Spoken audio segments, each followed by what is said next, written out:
The text message arrived while I was arranging flowers in my shop. "You're not invited to Emma's wedding," David wrote. "We don't want you ruining her special day." My hands shook as I set down the roses I'd been trimming, the same blush pink variety I'd already ordered for my daughter's bridal bouquet. My name is Olivia Walker, and at 45, I never imagined I'd be banned from my own daughter's wedding, especially not after spending the last 6 months secretly paying for every detail of her dream day. I sat down at my workbench, surrounded by the sweet scent of fresh flowers and memories. Emma had practically grown up in this shop, sitting at this very bench, watching me create arrangements while doing her homework. Back then, she'd tell me about her dream wedding, the flowers, the dress, the venue. Even at 12, she knew exactly what she wanted. "Mom, when I get married, I want peonies and roses everywhere," she'd say, her eyes sparkling. "And it has to be at River Oak Gardens. Promise we'll make it perfect." I'd promised, of course. What mother wouldn't? But that was before David left us for his 28-year-old secretary when Emma was 16. Before he poisoned our daughter against me with lies about why our marriage ended, painting himself as the victim and me as the unstable, controlling ex-wife who drove him away. Now, 8 years later, David's new wife, Jessica, was playing mother of the bride, while I was apparently too toxic to even attend. My phone buzzed again. "This is for the best," David wrote. "Emma doesn't need the drama. Jessica's already handled all the arrangements anyway." I took a deep breath, fighting back a smile. "Oh, David, if you only knew." 6 months ago, when Emma announced her engagement, I knew David would try to take over. He'd always been about control and appearances, especially since becoming CEO of his company. But I also knew his dirty little secret. His gambling habit had finally caught up with him. His company was struggling, and he'd leverage everything he owned to keep it afloat. So I'd made some calls. Mr. Chin, my old family friend and Emma's godfather, had connections at River Oak Gardens. "The premier package," he'd said when I called. "For Emma, of course. I'll make sure they only deal with you directly." The venue was just the beginning. I coordinated with every vendor, always staying in the background, letting Jessica believe she was in charge. The flowers would come from my own shop, though I'd arranged for another florist to be the front for delivery. The cake, the catering, the music. I'd chosen everything based on those childhood conversations with Emma. Every detail matched to the dream wedding she described over the years. The irony was almost funny. Jessica had spent months planning a wedding that was already completely arranged and paid for. Every time she thought she was making a decision, she was actually just selecting from options I'd already secured. Another text from David. "Jessica's father is walking her down the aisle. Please respect our wishes and stay away." I set my phone down and walked to the back of my shop, where a hidden cooler held the bridal bouquet I'd been working on for weeks. Blush pink roses, white peonies, and delicate baby's breath. Exactly what Emma had always wanted. I'd woven tiny pearls from my own wedding dress into the ribbon, a piece of family history Jessica wouldn't know to include. The door chimed and I quickly closed the cooler. Mr. Chen walked in, his face concerned. "Olivia, I just heard from David's secretary. Is it true?" I nodded, showing him the text. "He's banned me from the wedding." Mr. Chen's expression darkened. "After everything you've done, does he have any idea?" "No," I said, managing a small smile. "And that's exactly how I want it to stay. For now." He sat down heavily in my consultation chair. "The vendors are all asking about final payments. Everything's due next week. The money's already in escrow," I assured him. "Everything will be paid on time. David and Jessica won't have to worry about a thing." "And Emma?" he asked softly. "Does she know her mother arranged her dream wedding?" I shook my head, blinking back tears. "She thinks I abandoned her, just like David said. If she knew I was involved, she'd probably change everything just to spite me." Mr. Chen reached across the counter and squeezed my hand. "You're a better person than they deserve, Olivia." "Maybe," I said, looking at the wedding timeline pinned to my bulletin board. "But this isn't about them. It's about keeping a promise I made to my little girl when she was 12. My phone buzzed one more time. A message from Jessica. "I've handled everything perfectly. Emma will have the wedding she always wanted. No thanks to you." I looked at Mr. Chin and finally let myself laugh. "Well," I said, "she's not entirely wrong about that second part." The wedding was in 3 days. David and Jessica had no idea that their perfect plans were actually mine, paid for with the money I'd saved from a decade of running my flower shop. They didn't know about the special arrangements I'd made, the personal touches I'd added, or the surprises I planned. They thought they were keeping me away from my daughter's special day. But what they didn't realize was that I would be there in every detail, every flower, every carefully chosen element that would make Emma's childhood dreams come true. I picked up my phone and typed a response to David. "Don't worry, everything will be perfect." And for once, I knew exactly how right I was. The day before the wedding, I watched from my shop window as Jessica supervised the loading of her flower arrangements into the delivery van. She stood there in her designer outfit, checking things off her clipboard, completely unaware that every stem had been carefully selected and arranged by me over the past week. "The roses look a bit sparse," she complained to the delivery driver, actually my assistant Mike in a borrowed uniform. "Are you sure this is what we ordered?" "They'll open perfectly by tomorrow morning, ma'am," Mike replied, giving me a subtle wink through the window. The florist guaranteed it. I'd spent 15 years teaching Mike everything I knew about flowers. He understood exactly how to time the blooming of each rose for maximum effect. By the time Emma walked down the aisle, every bloom would be at its peak. My phone buzzed with a text from Mr. Chen. David just tried to put a down payment on the venue. Again. I smiled, remembering David's face when River Oak Gardens told him they had a strict policy against payment plans. He'd been so sure his status as a CEO would convince them to bend the rules. What he didn't know was that I'd already paid in full months ago. "How did he take it?" I texted back. "Not well. Jessica's throwing a fit about having to use their emergency fund." I felt a twinge of satisfaction, quickly followed by guilt. This wasn't about revenge. It was about Emma. Just then, I saw her walk past my shop. My heart clenched as she paused, looking at the window display. For a moment, I thought she might come in.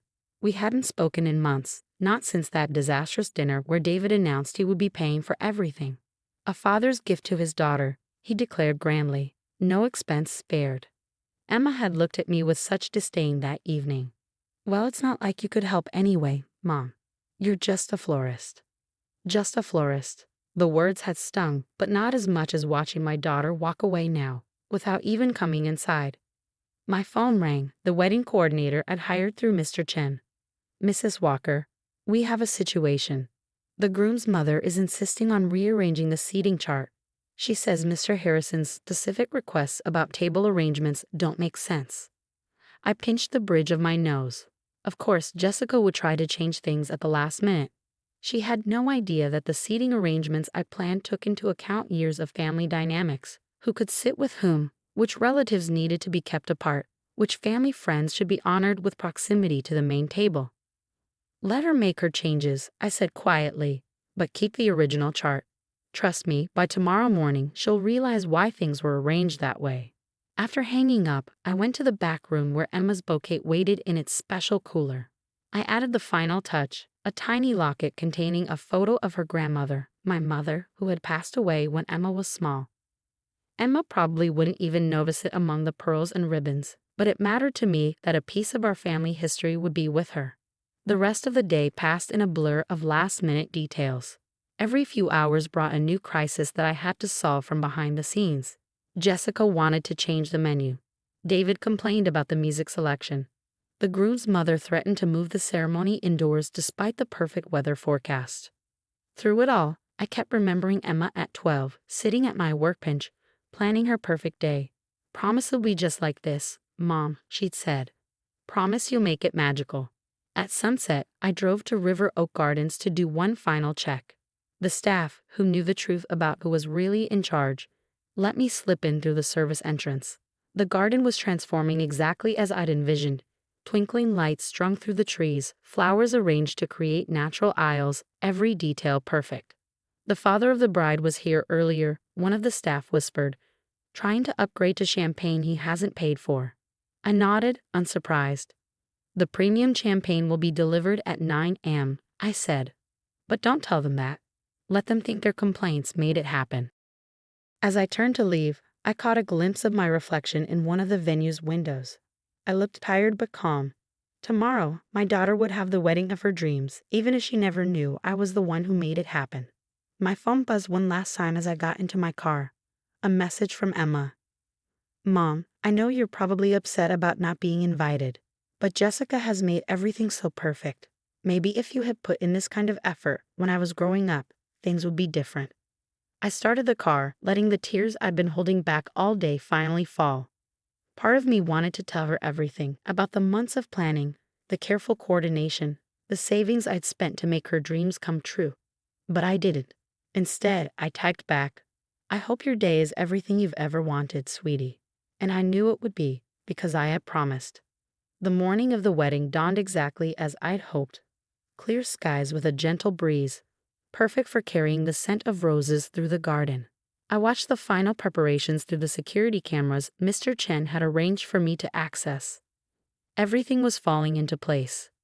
Jessica was already having her meltdown right on schedule. The premium champagne delivery had sent her into a confusion spiral. But we didn't pay for this upgrade, she kept telling the staff. There must be some mistake. David was no better, pacing the grounds in his tuxedo, making frantic calls about the string quartet that had mysteriously been upgraded to include a harpist, Emma's Child of the Dream edition that he deemed too expensive. Then I saw her. Emma stepped out of the bridal suite in her dress, and my heart stopped. She was beautiful, radiant, exactly as I'd always imagined she would be. The bouquet I'd crafted was perfect in her hands, the roses opened exactly as planned. Through the camera feed, I watched her touch the pearls woven into the ribbon, a puzzled expression crossing her face. My phone buzzed. Mr. Chen, it's time. I took a deep breath and pressed play on the video I prepared weeks ago. Within seconds, the large screen set up for the reception flickered to life across the venue. David and Jessica froze, staring at the images now playing. It was Emma at 12, sitting at my workbench, describing her dream wedding. Mom, promise it'll be just like this, her young voice echoed through the garden. The pink roses, the pearls, the harpist playing canon in D. The video continued, showing snippet after snippet I filmed over the years. Emma planning every detail of her future wedding while arranging flowers with me in the shop. Each element she described matched exactly what was now set up around them. Jessica's clipboard clattered to the ground. David's face had gone pale.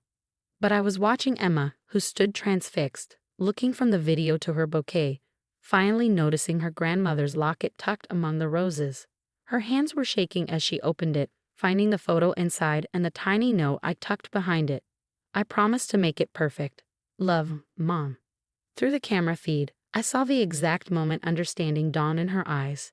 She looked around at everything. The flowers, the lights, the precise arrangement she described as a child, and I saw her begin to cry. Where's my mother? I heard her ask through the audio feed. Where's Mom? David stepped forward, his face a mask of forced calm. Emma, sweetheart, let's not get distracted. Jessica arranged everything. No, Emma cut him off, her voice strong and clear. No more lies, Dad. These are Mom's roses. This is her work. I'd know it anywhere. She held up the bouquet. No one else would know to weave pearls into the ribbon. No one else would remember the exact shade of pink I wanted. She turned to Jessica, who was stammering about contracts and vendors. You didn't plan this wedding, did you? Before Jessica could respond, Mr. Chen stepped forward. No, she didn't. Your mother did. Every detail, every element, exactly as you dreamed it. She paid for everything months ago. The garden fell silent except for the gentle music of the harpist, still playing canon in D, just as 12-year-old Emma had requested in the video still playing on the screens. Why? Emma's voice broke. Why would she do all this and not tell me? I stepped out from behind the garden trellis where I'd been watching. Because you deserve your perfect day, I said softly, whether I was here or not. Emma turned, tears streaming down her face. For a moment, we just looked at each other. Then she ran to me, throwing her arms around me like she used to when she was small. I'm so sorry, Mom, she whispered, for everything. I held her close, careful not to wrinkle her dress. Don't be, sweetheart. Just be happy. That's all I ever wanted. She pulled back, wiping her eyes carefully to preserve her makeup. Will you walk me down the aisle? Please. I looked at David, who stood deflated but silent, and Jessica, who had finally run out of protests. Then I looked at my daughter, who was smiling at me with the same trust I remembered from all those years in the flower shop. Of course, I said. I promised to make this day perfect, didn't I? As we took our places for the ceremony, I caught Mr. Chen's eye. He was grinning as he turned off the video screens, their job done. The truth was out, and my daughter was back in my arms. Sometimes the greatest revenge isn't about getting even. Sometimes it's about keeping your promises even when no one expects you to. Even when no one knows you're doing it. I had promised my daughter a perfect wedding, and that's exactly what she got. The fact that it exposed years of lies and manipulation was just a bonus. A bonus that smelled like perfectly bloomed roses.